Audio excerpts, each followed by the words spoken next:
Muy buenas tardes, bienvenidos a todos al seminario de investigación de ingeniería industrial y del Major en investigación operativa. Esta semana contamos con el placer de contar con el profesor Charles Trails, quien es profesor asistente del Departamento de Ingeniería Industrial de la Universidad de Chile.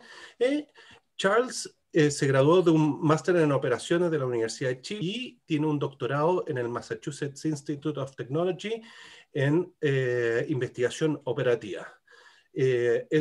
Su área de investigación son en modelos matemáticos y actualmente se ha dedicado harto al tema de campañas políticas, y tenemos ahora el placer de contar con su charla on the resource allocation for political campaigns under the majority and the electoral college systems. Charles, muchas gracias por aceptar nuestra invitación. Un gusto tenerte y el espacio es tuyo. Gracias, Alejandro. Hola a todos.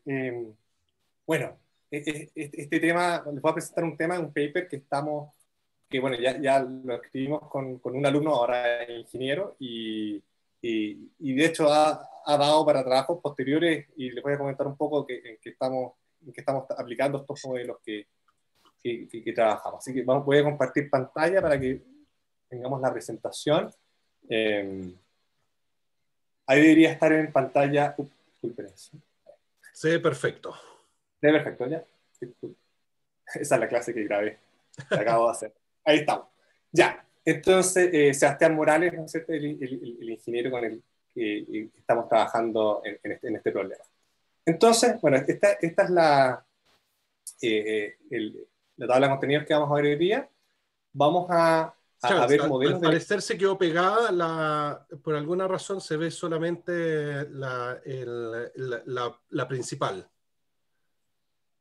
Ahora se ve la principal. Es decir, se ve como que estuviera frozen. A ver, si quieres, vuelve a compartir. Eso, vamos a hacer eso. Voy a compartir el escritorio completo entonces, porque no sé, a veces quizás como compartir solo el PDF. ¿Está bien así? Ahí se ve perfecto, sí. Ya, y ahora se ve porque ahora lo puse en pantalla completa. Ahora se ve bien, sí. Perfecto. Ya, entonces vamos a ver una parte, vamos a la motivación, vamos a ver los modelos que trabajamos, y después vamos a ver algunos resultados de qué es lo que nos dicen estos modelos, si es que explican o no explican la realidad, ¿ya? Un poco queremos que lo expliquen, y que ojalá, digamos, como los modelos behavioral, ¿no es cierto?, en donde podemos, ¿no es cierto?, encontrar cosas que se asemejan, ¿no es cierto?, a lo que ocurre, y queremos tratar un poco que estos modelos de alguna manera reflejen lo que también ocurre en la realidad. Entonces, a ver, la motivación. Bueno, así como viendo el mapa, ¿no es cierto?, del mundo, los sistemas democráticos en su mayoría corresponden a la mayoría de los estados que actualmente ocupan un sistema para elegir a sus líderes, ¿ya? Que puede ser presidente, primer ministro, ¿ya? Que en este caso son los países en celeste, ¿sí? Entonces, digamos, el problema que vamos a ver hoy día, digamos, es un problema que me imagino debe tener varios interesados, y creo que en Estados Unidos, ¿no es cierto?, creo que aplica mucho, ¿ya? A las elecciones que estamos viendo ahora. Entonces, mirándolo incluso en el contexto desde Chile, ¿ya? El problema y la pregunta a responder es, si tenemos dos candidatos con un recurso, ¿ya?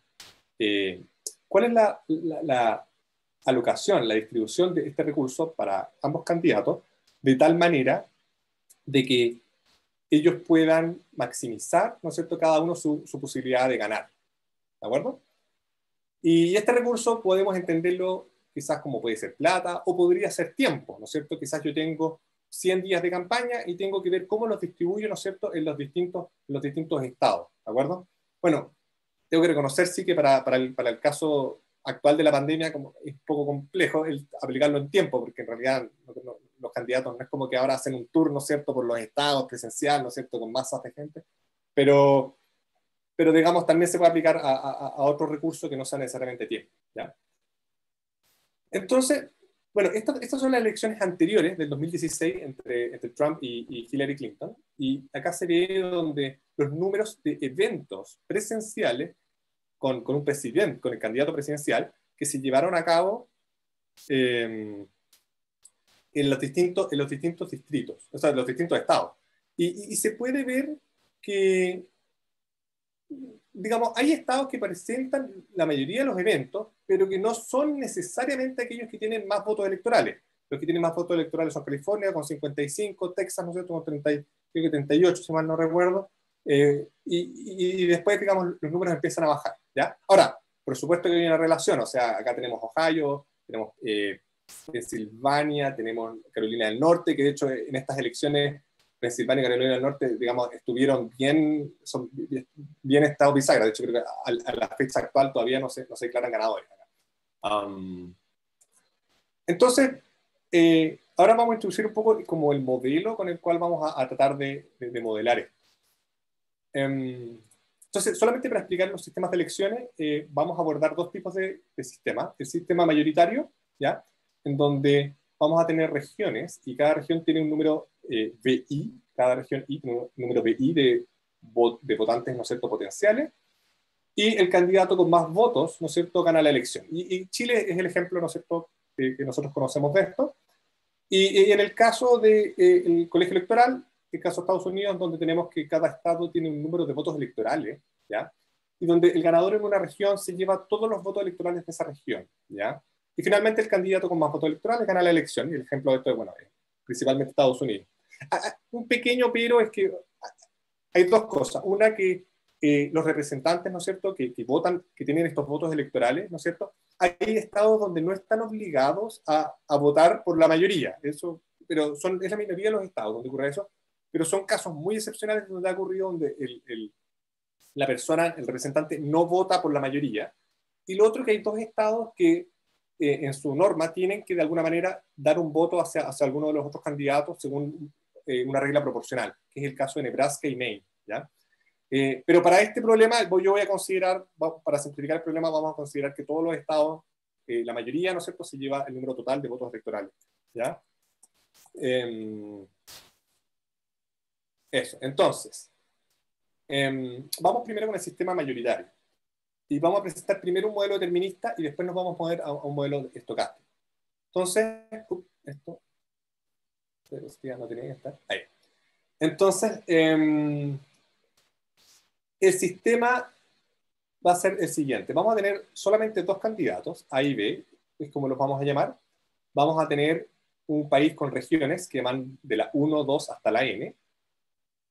Los candidatos tienen este Fixed Resource Budget, ¿ya?, que por ejemplo vamos a llamarlo tiempo, ¿no?, que es el tiempo de campaña, y lo vamos a normalizar a 1.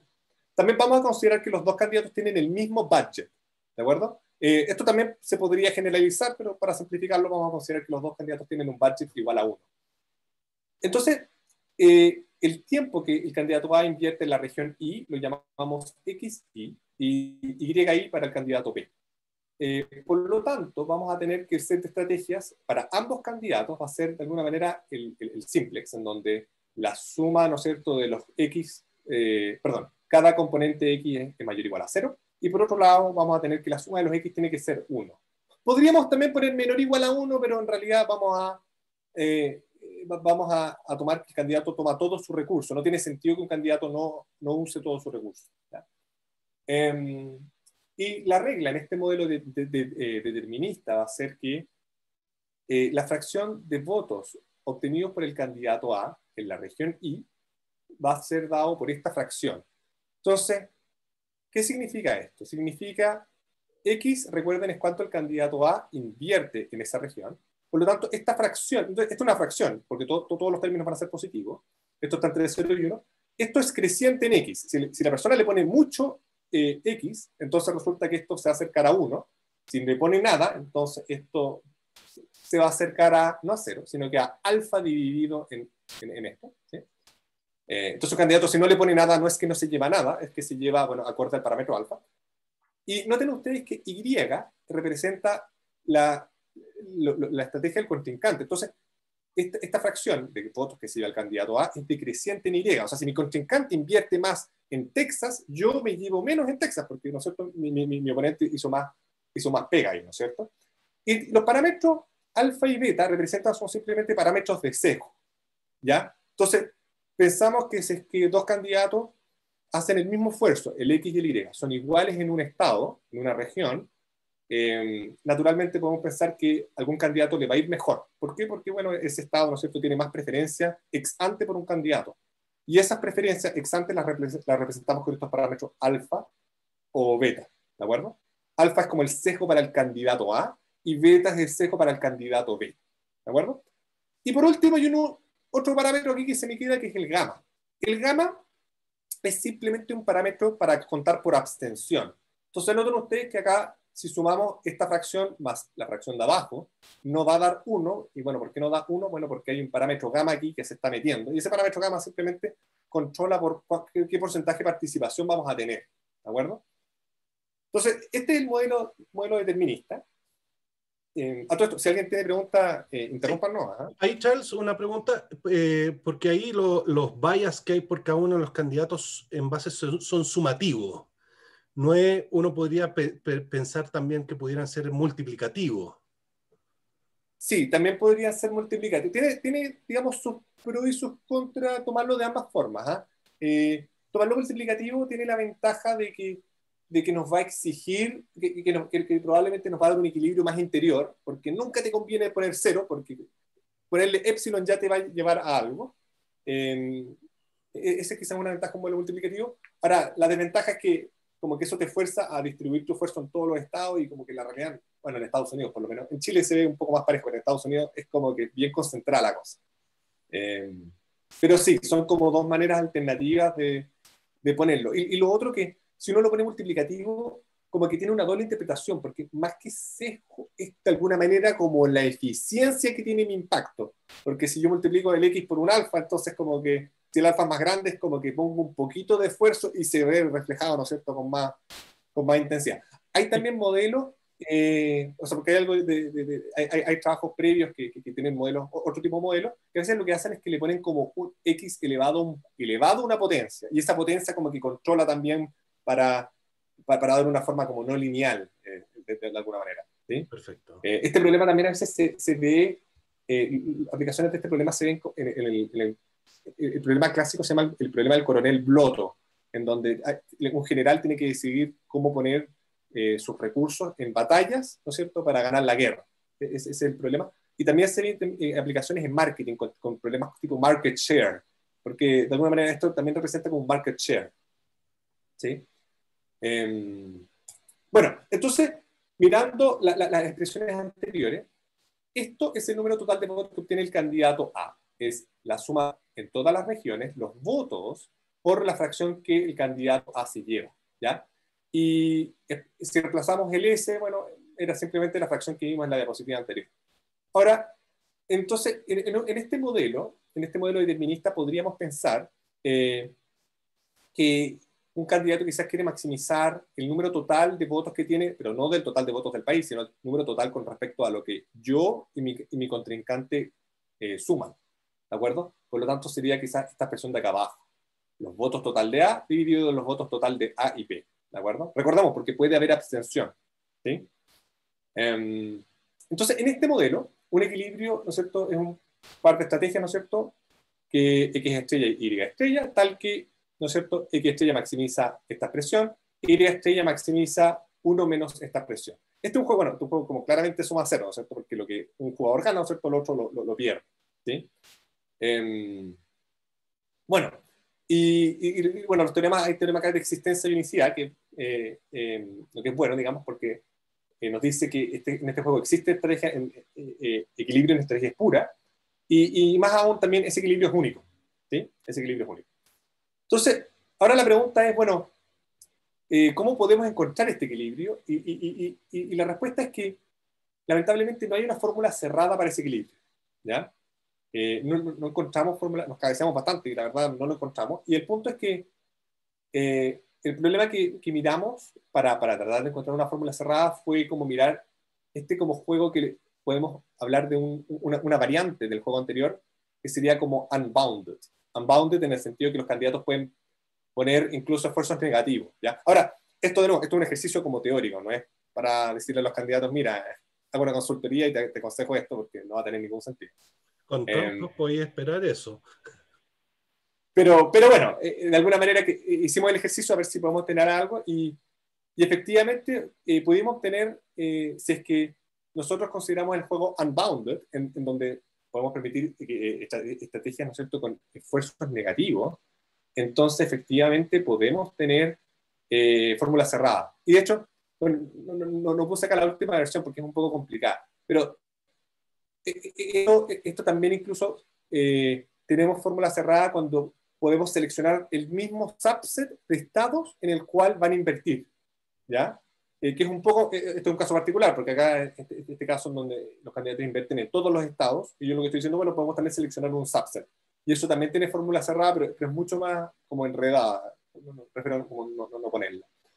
Y bueno, hay formas de encontrar el equilibrio, y bueno, hay como el método de Newton como con barrera logarítmica, y en el fondo uno resuelve un juego, pero el juego es como alterado, porque tiene como una barrera, ¿no es cierto? Cada vez que las estrategias se acercan al cero, yo penalizo. Y esa barrera cada vez la voy bajando, y hasta que finalmente obtengo el equilibrio. Es como que vamos iterando, ¿ya? Y ahora, disculpen, ¿esto? No sé por qué quedó mal la diapo de la agenda. Ahora, quiero que nos pasemos al modelo estocástico.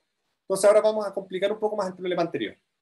Y es que, acorde a todo lo que hemos dicho, si es que nosotros tenemos un vector de estrategias, un vector de sesgos, un vector de abstención, digo vector porque obviamente cada componente es una región, un estado, entonces el resultado de la elección es determinista. Ese es el modelo que acabamos de ver. Entonces, para introducir estocasticidad, bueno, una forma que se nos ocurrió, y que hay algún paper por ahí en la literatura que lo hace, para modelar, ¿no es cierto?, resultados de estado, es pensar que el resultado de cada estado sigue una variable aleatoria Dirichlet, en donde lo que se lleva el candidato A, lo que se lleva el candidato B y la fracción de abstención sigue una Dirichlet con estos parámetros. Entonces, esto es muy parecido a lo anterior, ¿ya?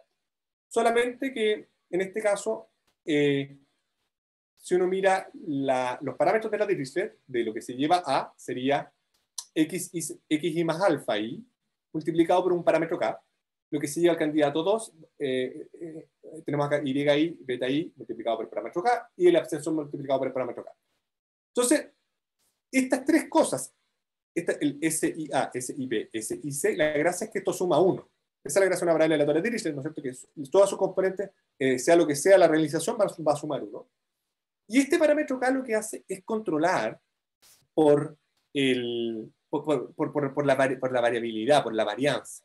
¿De acuerdo? Entonces, por ejemplo, gráficamente, ¿cómo se veía esto?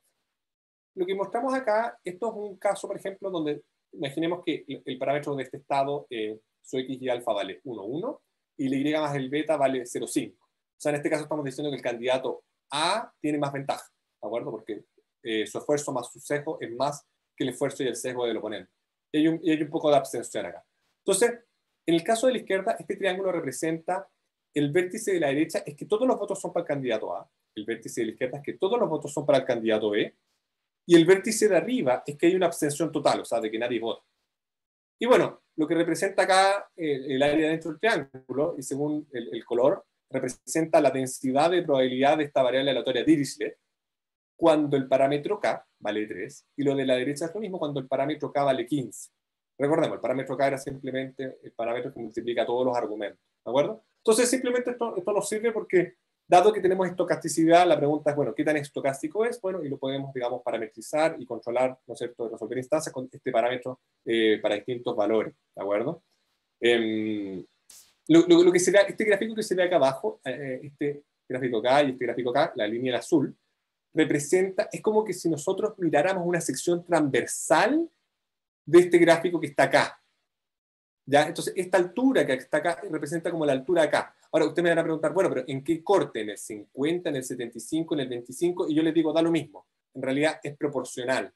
¿De acuerdo? Eso es una simpleza, pero que también puede ser una crítica, digamos, que un poco esta forma es independiente de la abstención. ¿Sí? Pero bueno, de alguna manera tratamos de hacerlo así para poder tener un modelo más simple. Y otra cosa importante que quiero mencionar acá es que, fíjense, si acá toda el área que va desde el 50% a la derecha, o sea, este triángulo recto, ¿no es cierto?, que está acá, por lo que tiene el ángulo recto, este triángulo que está acá, toda esa área que está acá corresponde a que gana el candidato A, porque estamos del 50% a la derecha para votos del candidato A. Toda el área que está de aquí a la izquierda es que gana el candidato B. Y lo mismo para el gráfico de la derecha. Entonces, noten que si es que un estado tiene, si estas emergencias son dos estados distintos, que tienen todo igual menos el K, entonces el caso de la derecha significa, mira, este es un estado en donde realmente el resultado tiene mucha menos varianza, por lo tanto, el candidato A va a tener muchas más posibilidades de ganar. ¿Por qué? Bueno, porque la concentración de la distribución es más concentrada, por lo tanto, el área va a estar más hacia la derecha, este 50%. ¿Ya?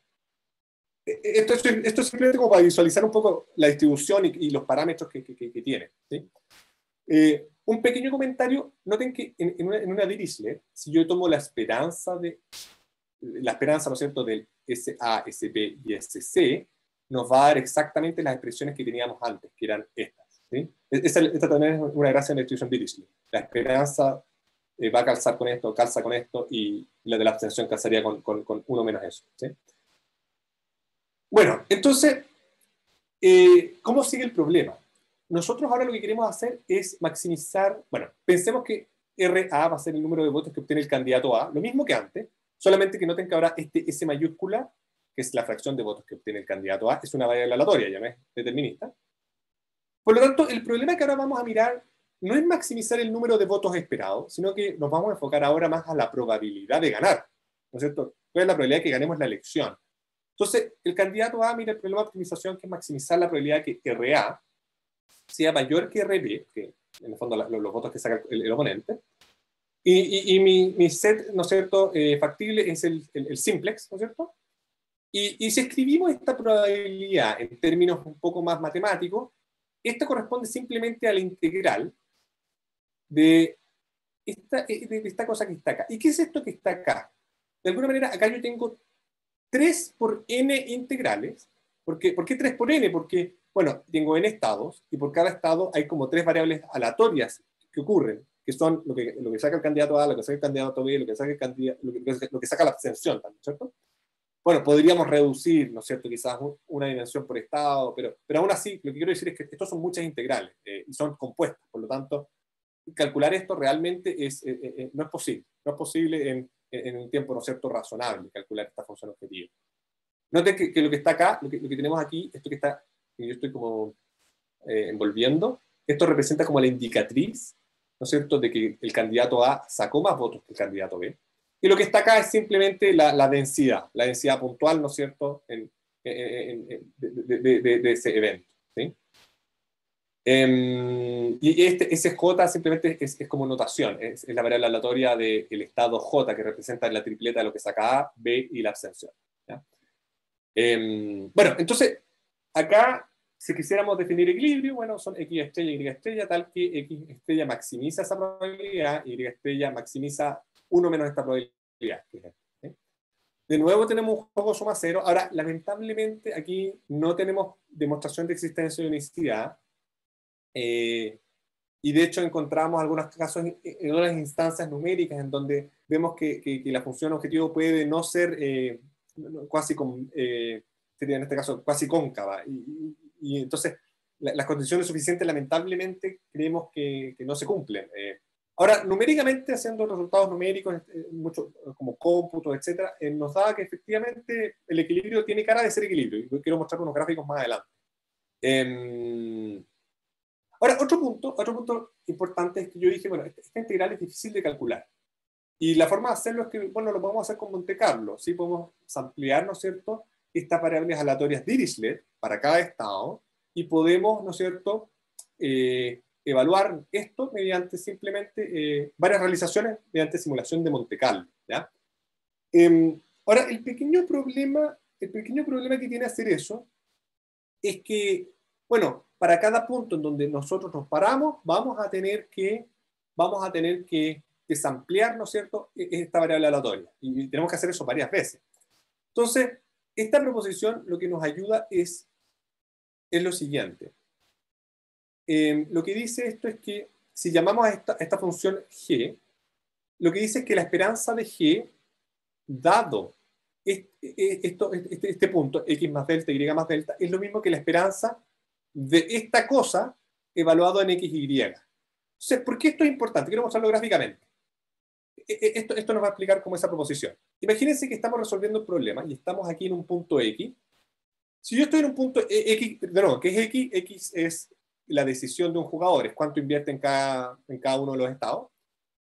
Si yo tengo el X, voy a ampliar, no sé, te voy a generar mis realizaciones de variable aleatoria Dirichlet y después calculo esto, la esperanza de GDS. La esperanza de GDS simplemente es esta cosa que está acá, ¿ya?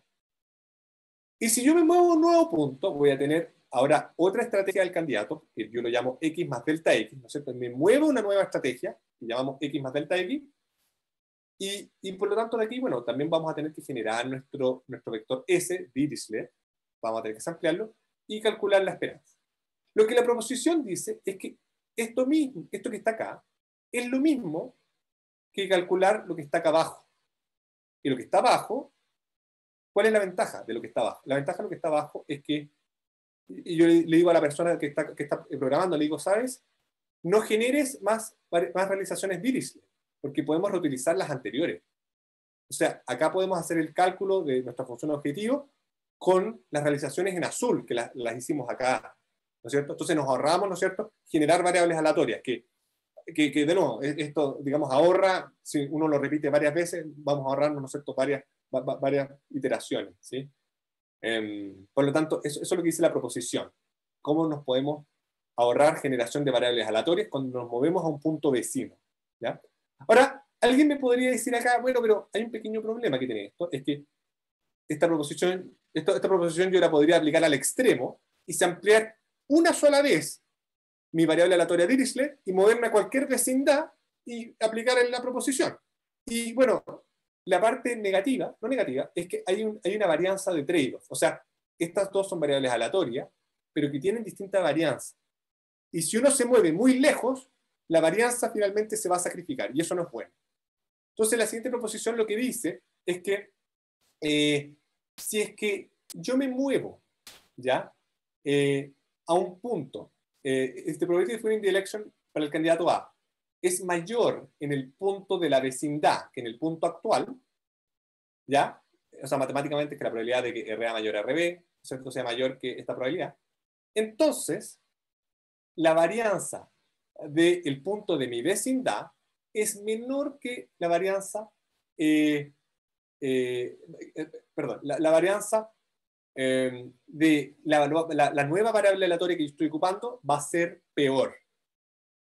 O sea, porque la variable aleatoria que estamos ocupando va a ser esta que está acá a la derecha, ¿sí? Entonces, esto de alguna manera me da una condición suficiente para decir, ¿sabes? No nos sigamos moviendo. ¿Y por qué no? Porque vamos a estar haciendo un trade-off muy grande de varianza. Y por lo tanto, esta esperanza podría verse afectada. Recordemos, porque todas estas esperanzas se calculan con simulación. ¿Ya? Ya, pero... otro punto importante, y que ahora quiero que vayamos, es... antes de ir a ver los resultados numéricos, quiero que nos pasemos al sistema estadounidense. El sistema estadounidense ahora es muy similar a lo anterior, pero ahora vamos a mirar los votos electorales, los WI, ¿ya? Y cada estado también va a tener un número de votos que son los votantes, son los que llamamos los B corta I, ¿no es cierto? Son el número de votantes de cada estado. Entonces, a ver, ¿qué significa que un candidato A gana? Un candidato A gana, ese evento lo vamos a representar simplemente como G elevado a, o G super A, ¿ya? Ese evento se representa matemáticamente como que la suma de los votos electorales, ¿ya?, de todos los estados aquellos donde el candidato A saca más votos que el candidato B, es mayor que la suma de los votos electorales, ¿no es cierto?, que saca el candidato B, ¿de acuerdo? Y, bueno, estos votos electorales son los WJ multiplicados por la indicatriz, ¿no es cierto?, donde B le gana A, ¿de acuerdo? Esto es la expresión matemática del evento de que gana el candidato A. Y ahora, entonces aquí podemos definir un equilibrio, bueno, como X estrella y Y estrella, ¿no es cierto?, tal que X estrella maximiza esta probabilidad, Y estrella va a maximizar 1 menos esta probabilidad. Ahora, acá hay un tema de que, ¿cómo calculamos, y esto es súper contingente al tema actual, ¿cómo calculamos la probabilidad de ganar la elección? ¿Ya? ¿Cómo calculamos la probabilidad de ganar la elección? en otras palabras, cómo calculamos la probabilidad de este evento, ¿sí? Y esa probabilidad, este es un paper de Kaplan, creo del año 2003, que es un paper súper interesante que da una recursividad súper bonita para calcular en un número, ¿no es cierto?, polinomial de cómputo, computar la probabilidad de ganar de un candidato, dado que tenemos las probabilidades de ganar de cada estado. Entonces, si definimos PI, la probabilidad de que un candidato A gane en el estado I, esto lo tenemos, esto es fácil. O sea, si tú me dices, mira, el candidato A pone X, el candidato B pone Y, podemos calcular esto fácilmente. Y abajo, lo que se muestra es una recursividad. Es una recursividad, y lo que representa un poco es lo siguiente, es si es que nosotros lo que vamos a hacer es que vamos a ir recorriendo, esto es como programación dinámica, vamos a ir recorriendo todos los estados. Entonces el primer estado yo lo puedo ganar o lo puedo perder. El segundo estado yo lo puedo ganar o lo puedo perder. El tercer estado también, el cuarto también. Entonces mi estado va a ser el número acumulado de votos electorales que tengo. Entonces, ¿cuántos son mis estados posibles? Bueno, en el caso de Estados Unidos sería entre 0 y 538. En Estados Unidos, yo lo mínimo que puedo sacar es 0 y lo máximo que puedo sacar es 538. Por lo tanto, vamos a hacer una programación dinámica donde vamos a ir recorriendo ya todos los estados y vamos a ir considerando las probabilidades de llegar a cada una de esas posibilidades. Si tenemos tiempo al final, bueno, yo tengo una planilla que la hicimos con mi alumno para las elecciones actuales, donde calculamos esta probabilidad para Estados Unidos, ¿ya? Y nosotros tomamos todas las encuestas de Estados Unidos, o sea, tomamos una página con varias encuestas y calculamos una distribución, hicimos este cálculo con este tipo de programación dinámica, con esta recursividad, y nos da que la probabilidad de ganar de Biden era de 99,99.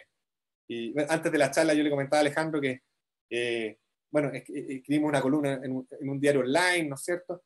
Y esto fue el martes al mediodía. Y el martes en la noche, contando los resultados, veíamos que la cosa se veía un poco más hacia Trump. Y le hubiera puesto menos probabilidad, pero le pusimos 99,99. Más encima hicimos una analogía que era como tirar 5 dados y que te salieran todos 6. Esa es la única probabilidad de perder, digamos. Bueno, y después las cosas, bueno, resulta que la campaña de Estados, o sea, la elección de Estados Unidos, como que los votos se van sumando, como que no es homogéneo como en Chile, un poco más homogéneo. En Chile dan el primer cómputo y el último cómputo ya no cambia mucho, sin contar el voto extranjero, que es muy distinto. Pero en Estados Unidos la cosa como que realmente es súper variable, es como que no solo los deportes le dan emoción, pero hasta las elecciones les gusta ponerle un espectáculo. Bueno, ya, sin salirme del tema entonces, esto nosotros lo ocupamos y lo ocupamos para calcular la probabilidad de ganar, ¿ya?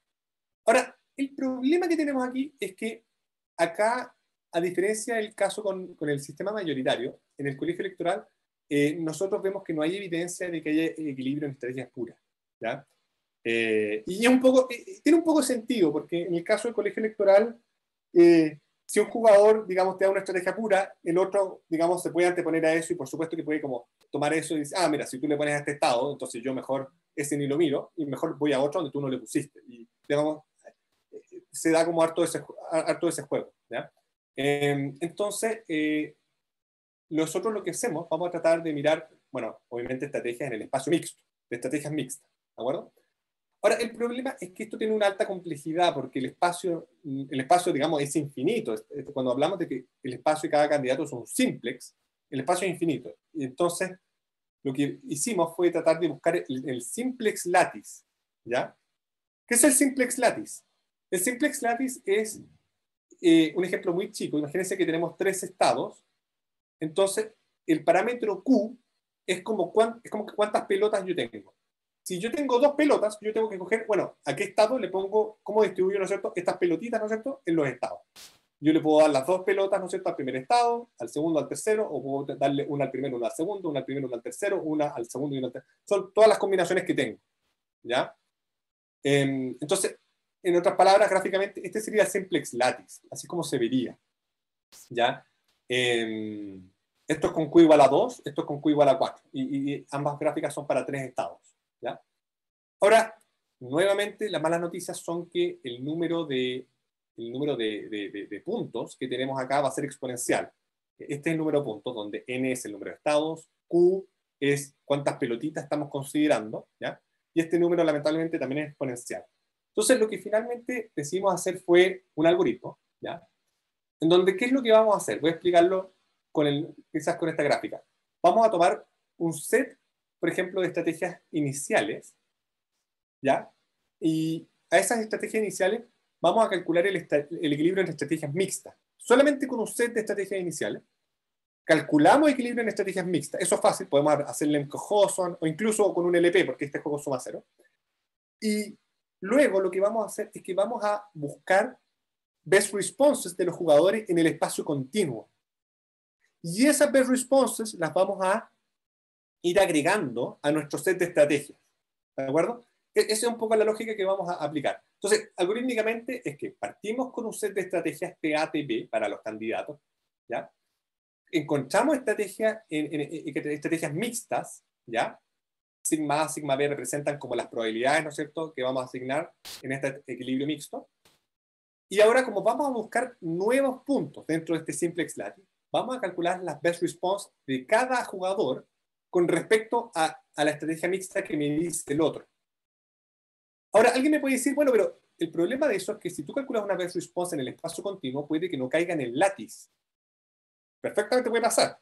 Entonces, nosotros lo que hacemos es que vamos a discretizar ese punto en el espacio continuo, en el conjunto convexo más pequeño, y vamos a tomar los vértices.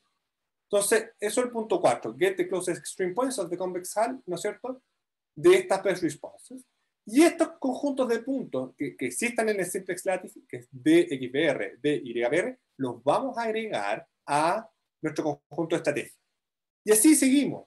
Bueno, ¿y cuándo paramos? Bueno, cuando lo que agregamos ya lo tenemos, entonces como que no hay sentido para seguir. Ahora, hay que tener en cuenta, o sea, acá es súper honesto, el equilibrio que obtengamos no va a ser el equilibrio del juego con todas las estrategias de simple lattice, eso es súper cierto.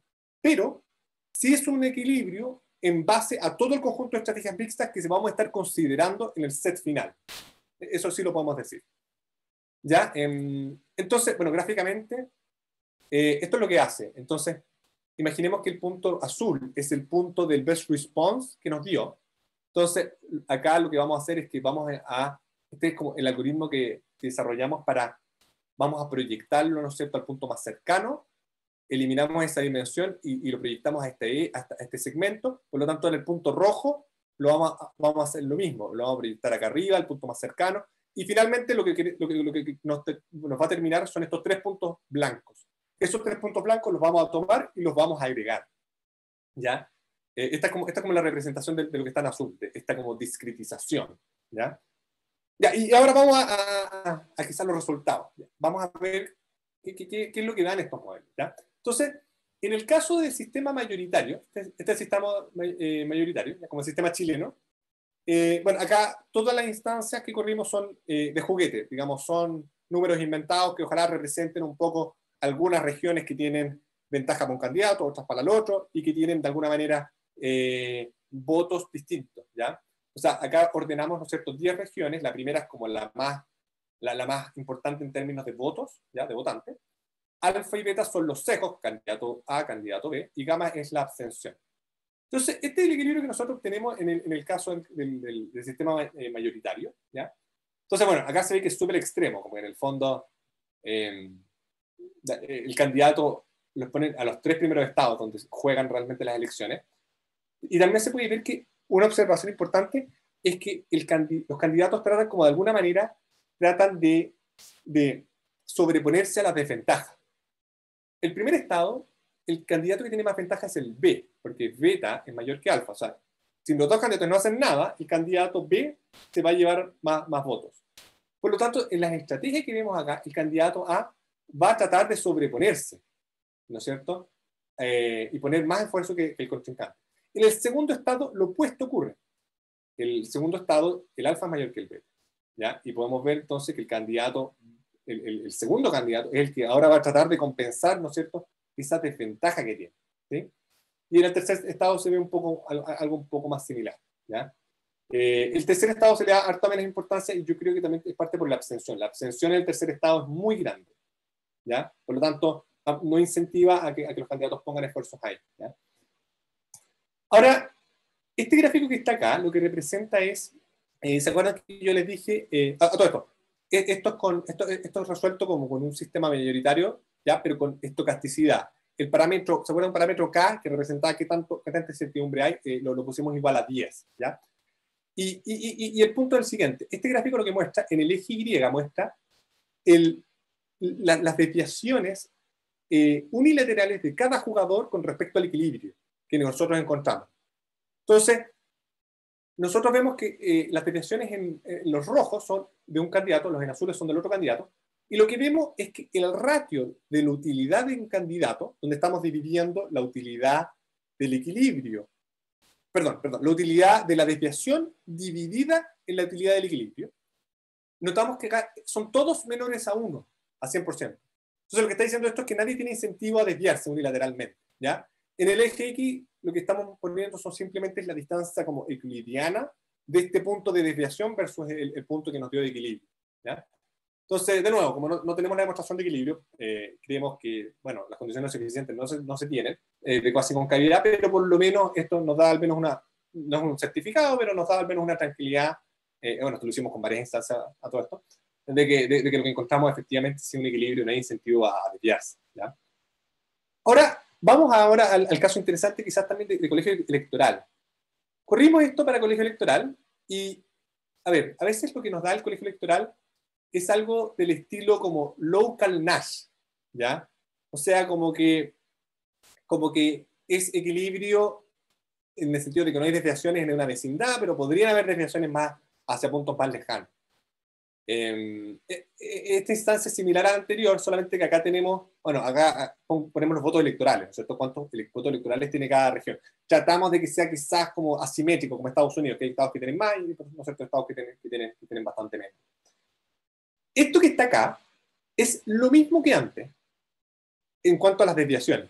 Y si ustedes pueden ver, los dos candidatos, uno está en rojo, otro está en azul, pueden ver que acá hay desviaciones para los dos candidatos que pasan el 100%. O sea, los dos candidatos tienen estrategia, ¿no es cierto?, en donde les convendría, ¿no es cierto?, desviarse. Ahora, esto no es en la vecindad, sino que es más lejano. Pero bueno, no porque no sea en la vecindad, el candidato no se va a desviar, ¿sí? Entonces, acá nosotros, de alguna manera, miramos, ¿no es cierto?, el problema ahora con este algoritmo. Y ahora vamos a tratar de resolverlo con el simplex lattice. Y lo que obtenemos fue lo siguiente. Al resolverlo, lo que nos da es el candidato A nos dio 4 estrategias con soporte positivo, ¿ya? Soporte positivo me refiero que el candidato A le va a dar alguna probabilidad positiva a estas 4 estrategias.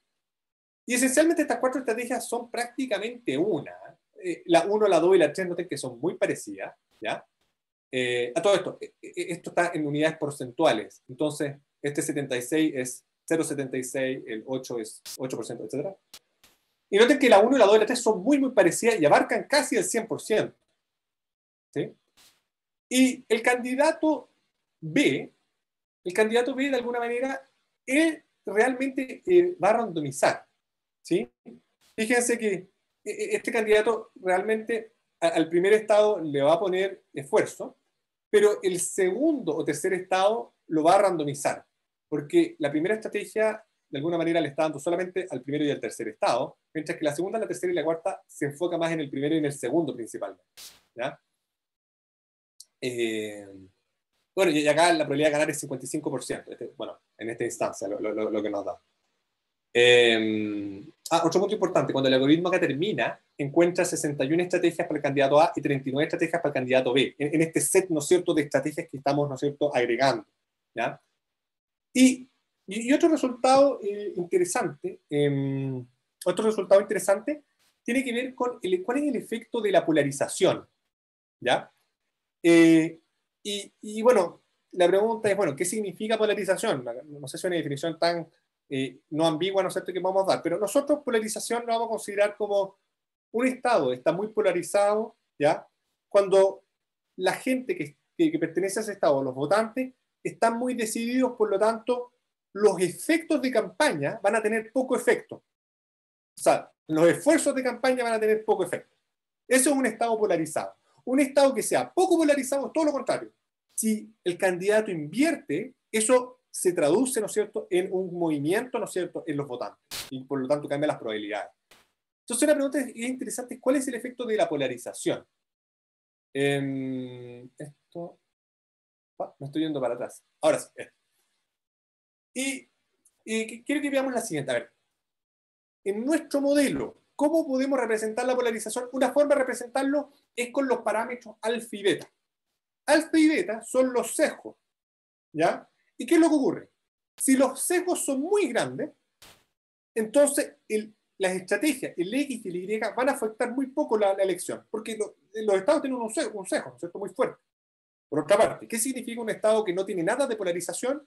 Bueno, que los sesgos sean muy bajos en magnitud. Por lo tanto, un candidato puede poner campaña, ¿no es cierto?, y va a mover, ¿no es cierto?, a la balanza. Entonces, de alguna manera, el parámetro de polarización acá lo estamos representando con esta F. Entonces, lo que estamos estudiando aquí es que alfa y beta, vamos a probar distintos valores de alfa y beta, iguales a F por el alfa 0 y beta 0. ¿Qué es el alfa 0 y beta 0? Son los valores que ocupamos, que vimos en las diapositivas anteriores. Son unos valores fijos de alfa y beta, y la idea entonces es que queremos evaluar cómo cambia el equilibrio cuando nosotros escalamos los valores de alfa y beta en un factor F.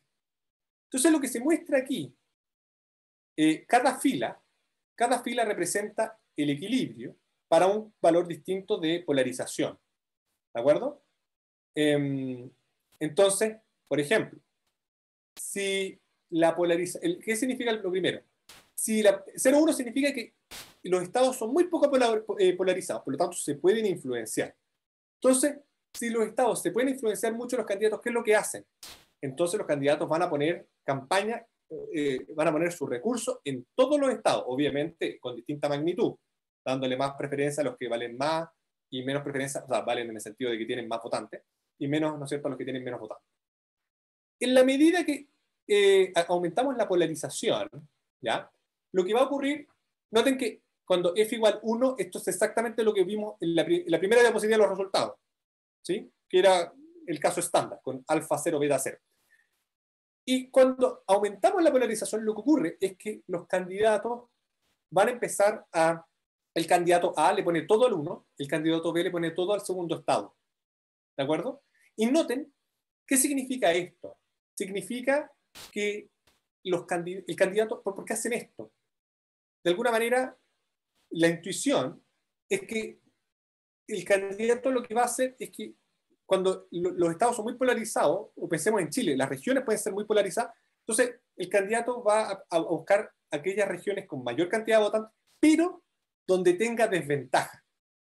¿Y por qué? Porque, bueno, donde ya tengo ventaja, no tiene sentido que vaya a hacer campaña, total, ya tengo la ventaja, más encima es un estado polarizado, no voy a mover tampoco mucho más la balanza, pero la diferencia probablemente la voy a hacer en donde yo tenga más desventaja, los retornos marginales van a ser mayores. Y por eso el candidato 1 le pone todo al estado 1, ¿ya? Que si se fijan tiene un alfa 0 de 45, beta 0,71.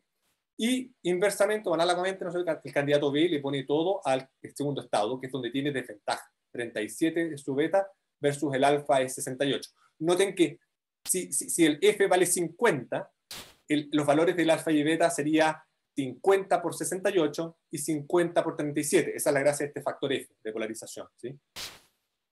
Bueno, y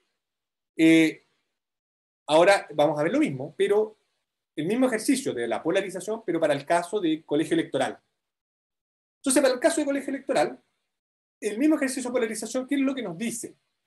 A ver, a todo esto, ¿por qué acá hay varias filas? Noten que acá había una fila por cada caso. Acá tenemos varias filas, y la razón por qué tenemos varias filas es porque estamos analizando una estrategia que es mixta. Por lo tanto, cuando la polarización es 0,1, acá nos resultó que nos daban, ¿no es cierto?, 6 estrategias con soporte positivo en una estrategia mixta. El 1 representa lo mismo que vimos anteriormente, que eran 4 estrategias para el candidato A, 4 estrategias para el candidato B. Entonces, lo que aquí quiero que veamos es cómo afecta la polarización. Cuando hay baja polarización, los candidatos de alguna manera le invierten en todas las regiones, ¿ya? Sin embargo, cuando empezamos a aumentar la polarización, los candidatos acá se enfocan en las regiones que tienen más votos electorales, ¿no es cierto? Y si seguimos aumentando la polarización, o sea, polarizaciones ya muy altas, por ejemplo, vean 50 o 10, fíjense que ahora los candidatos ya no se enfocan en aquellas regiones en donde tenemos más votos electorales, ¿no es cierto? En el caso con polarización 50, noten que el estado 4, misteriosamente, es el estado que concentra la atención de los candidatos. Y la pregunta es, ¿por qué? No sé si es con participación esta charla, pero alguien... Acá abro los micrófonos si alguien quiere... Sí, pues ahí. ¿Alguien se lanza? ¿Por qué al estado 4? Y los dos van al estado 4. Porque es el swinging state. Es el swinging state, correcto. Si miramos, miren los alfa y los beta, el estado 4 efectivamente tiene un 43 y un 39. O sea, está más o menos bien peleada la cosa. Y un efecto de campaña puede mover la balanza. Aunque sea un poco, me la va a mover y eso se va a notar. Mientras que en los otros estados la balanza se va a mover, pero ese movimiento de balanza no va a hacer ningún efecto en la probabilidad. ¿Ya? Y creo que si fijan también, fíjense que acá algo bien curioso que también tiene mucho sentido, en el caso cuando la polarización es 10, que igualmente es alta, noten que el candidato B le pone acá un 17 al estado número 8. Y el estado número 8, o sea, vale poco, no vale muchos votos electorales. Y la razón es porque, bueno, este tiene betas de alfa y beta de 42 y 41. O sea, este está incluso más peleado. ¿Sí? Incluso más peleado. Pero, bueno, se toma la polarización, ese estado no aparece, bueno, quizás la razón por la que aparece es porque también hay un trade-off entre cuántos votos electorales me va a servir. Y aquí el estado 4 vale más que el 8. O sea, si vemos los números, el estado 4 daba 13 y el estado 8 daba 9. O sea, acá lo que está diciendo esto es que, bueno, vale la pena, ¿no es cierto?, el 4 más que el estado 8, ¿sí? A pesar de que no sea tan swing como el 8. Entonces, acá lo que nos dice es que, bueno, la polarización efectivamente induce a que los candidatos se la jueguen en estos swing states. Entonces, de alguna manera, en Estados Unidos, lo que ocurre es que hay un grado de polarización y, obviamente, bueno, aquí el ejercicio lo estoy aplicando parejo.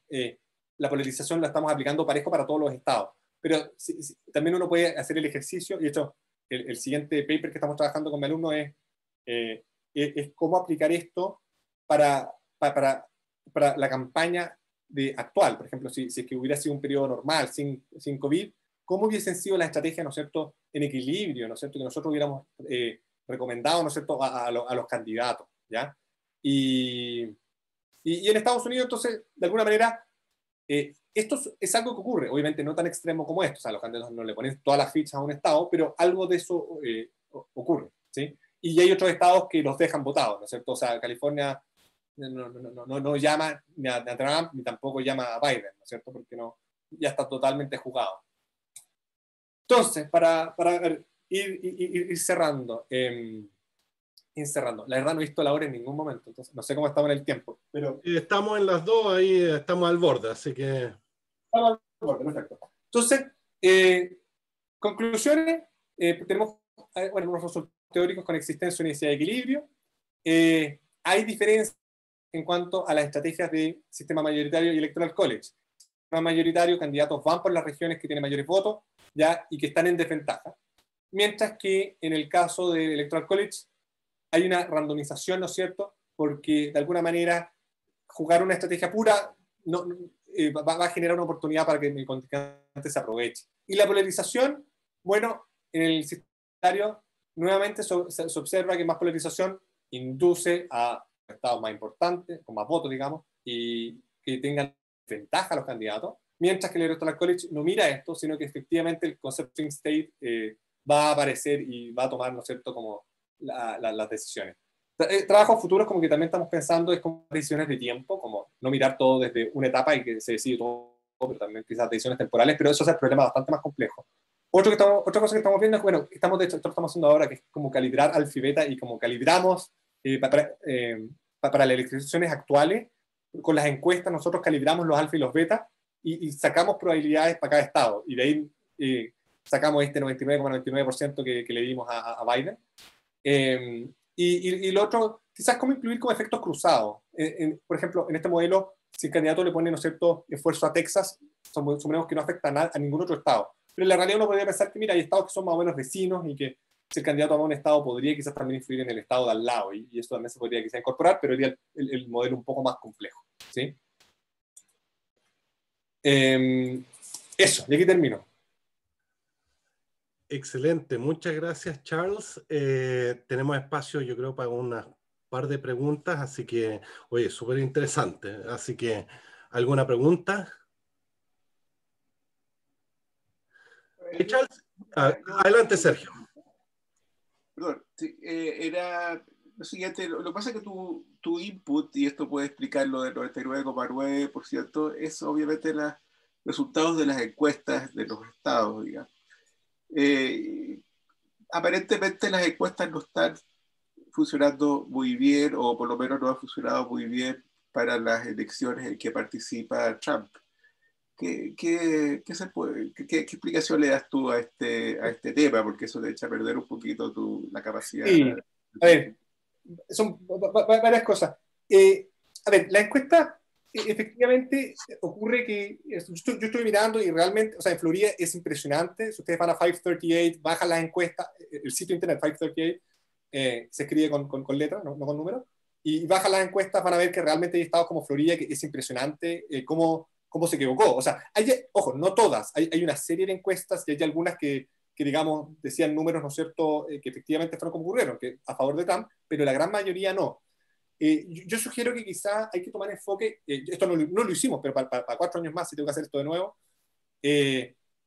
yo creo que hay que tomar quizás como alguna especie de prior, o tomar más incertidumbre, no creerle tanto efectivamente a la encuesta, y quizás tomar alguna estrategia un poco más robusta. ¿Qué pasa si en 2 estados las encuestas realmente se caen? El panorama puede cambiar totalmente, y eso va a cambiar las probabilidades. Acá estamos mostrando un mapa. Esto es nuestro modelo calibrando con las encuestas actuales. Estas eran las probabilidades que daban por estado, ¿ya? No estoy mostrando los números precisos, pero Idaho, por ejemplo, daba 0,52 a favor republicano, o sea, libremente republicano. Ok, está bien porque lo ganaron los republicanos.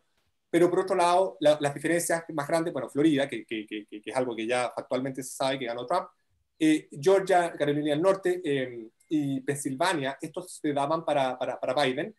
Y a todo esto, mi predicción hasta el momento, con los datos actuales de hasta algunas horas, es que Georgia probablemente sí se va a dar vuelta a favor de Biden, por lo tanto esto va a tener sentido. Este color es 70% a todo esto, 70% para Biden, que es un número razonable. 70% no significa que el 30% no pueda ocurrir, o sea, es muy probable que pueda ocurrir. Y Pensilvania también estimamos que podría darse vuelta. Podría, altamente probable que quizás se dé vuelta. Así que, raya para la suma, en realidad, si uno toma como el corte de las encuestas, al final del día quizás tan mal no estaban, porque Carolina del Norte y Florida serían las únicas, si yo les muestro este mapa, lo único que ocurriría distinto, suponiendo que se da vuelta Pensilvania y Georgia, sería Carolina del Norte y Florida. ¿Sí? Pero sí, un buen punto. Gracias. Charles, hay una pregunta porque una complejidad alta que te genera dentro del modelo es tener el absentismo. Pero el absentismo para determinar el ganador no tiene nada que ver. Entonces, ¿cuál es la idea de colocar ese absentismo dentro del... A ver, sí, es un buen punto. A ver, en nuestro modelo para el colegio electoral en realidad no afecta en nada. Para el colegio electoral. Para el sistema mayoritario sí afecta, porque ¿no es cierto? El absentismo son votos que no van a estar y por lo tanto mi denominador cambia. Sí, solamente lo pusimos solamente para hacer un análogo con el modelo de sistema mayoritario, pero estamos de acuerdo que en realidad lo podríamos sacar y no cambia nada.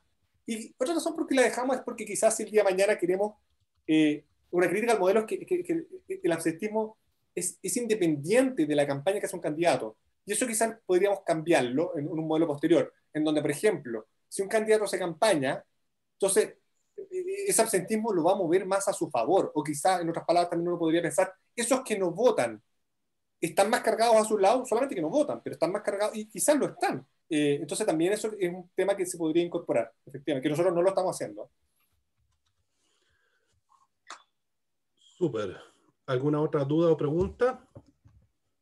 Yo había quedado con una duda en la primera diapositiva de la polarización, la que, no sé, la que iba antes de la Sí, que lo mira, atendió todos los estados. de los resultados, ¿no? Esa, a ver. ¿Esta o esta? Esa. ¿Ya? Sí, porque, claro, cuando se tendió a polarizar mucho, un candidato tendió al primer estado y el otro al segundo. Y claro, ese me llamó la atención porque no entendí si está tan polarizado y no están, se está entendiendo al estado que no están ni siquiera, diría que tan cerca, o por lo menos el segundo candidato tiene 37%. Si está tan polarizado. Cuidado. Lo que está diciendo esto es un poco lo siguiente. Lo que pasa es que pensemos en un país, bueno, no sé, Chile, que tenga este sistema, ¿no es cierto? Entonces, un candidato tiene incentivo, lo que dice esto, tiene incentivo a ir a una región que tiene desventaja porque al hacer toda su campaña ahí, estoy de acuerdo, va a afectar poco, pero también va a afectar poco en cualquier estado porque la polarización es pareja para todos. Pero el punto es que en términos marginal, su esfuerzo le va a rendir más votos porque tiene una primera parte de la curva que ganar, por así decirlo. En el colegio electoral, hacer esto no sirve nada porque igual tú vas a perder el Estado. O sea, Trump si va a California, igual lo va a perder. Mientras que en Chile, si yo voy a la región que tengo desventaja, pero esa región tiene votos, o sea, estamos hablando de las regiones con más votos, la segunda, ¿no es cierto? En este ejemplo, aún así yo voy a sacar algo. Y es lo mejor que puedo hacer. Ahora, esto no está diciendo que vas a ganar, pero es lo mejor que puedes hacer. Ya. Un poco como en marketing, como tratar de ganar market share donde tú menos tienes market share. Eso es lo que está diciendo. Y así ahora entiendo como la diferencia entre eso y el sistema con el colegio electoral. El colegio electoral, claro, ahí es totalmente distinto. Bueno, a ver, eso no tenía como duda. Súper. Muy en pro del tiempo, muchas gracias Charles por la presentación. Un aplauso digital a Charles por el excelente trabajo. Oye, te felicito, súper interesante y muy bueno y totalmente atingente también al momento, así que te pasaste, oye, y ahí sigamos viendo ahora las elecciones y cómo va Estados Unidos, así que muchas gracias nuevamente y los dejo invitados para la próxima semana a todos también al seminario, así que nos estamos viendo. Nuevamente, gracias Charles y gracias por la excelente presentación. Gracias Alejandro, gracias a todos los que estuvieron presentes, gracias. Que estén muy bien, pues. Chao, chao. Chao.